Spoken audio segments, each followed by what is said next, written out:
ஃபேன்சியாக கப்பில் மாற்றி விட்ருக்கலாம் டைம் இல்லைங்க.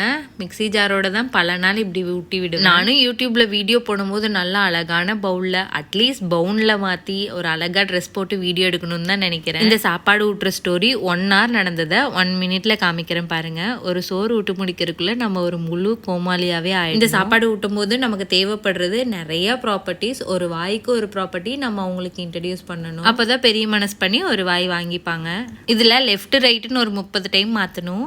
இதுக்கு ஹை சேர் வாங்கி வச்சுக்கலான்னு சொல்லுவீங்க. எல்லா சேரும் வாங்கியாச்சு. அந்த சேரும் ஒரு ப்ராப்பர்ட்டி தான். அதில் ஒரு வாய் தான் இவனுக்கு சல்லுபடி ஆகும். கிச்சனில் இருக்கிறது, பாத்ரூமில் இருக்கிறதுன்னு எல்லா சாமானத்தையும் கொண்டு வந்து இவனுக்கு சோறு விட்டுருக்காக போட்டாச்சு. சாப்பிட்டு முடிச்சுட்டு இதெல்லாமும் க்ளீன் பண்ணணும். அதை இடத்துக்கு கொண்டு போய் வைக்கணும்.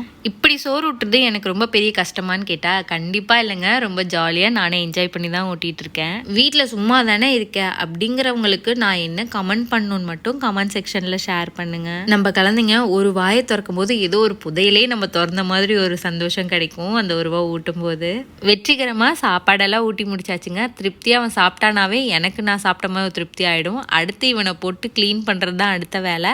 ஸோ தம்பியை க்ளீன் பண்ணிட்டு வந்தாச்சு. இவனை தூங்க வச்சுட்டு இந்த ஆர்டிஸ்ட் செஞ்ச ஆர்ட்டெல்லாம் நான் க்ளீன் பண்ணுங்க. இவங்க அப்பா வந்து இவனை கொடுத்தக்கப்புறம் தான் என்ன நான் க்ளீன் பண்ணிக்க முடியும். ஈவினிங் வரைக்கும் இந்த அம்மா இப்படி தான் அழுக்கு நைட்டோடு சுற்றிட்டு இருக்க போகிறேன். எல்லா அம்மாவும் இப்படி தான் அப்படிங்கிறவங்க கமெண்ட் செக்ஷனில் ஹார்ட்ன்னு போட்டுருங்க. மறுபடியும் வேறு வீடியோவில் பார்க்குறேன். பாய்.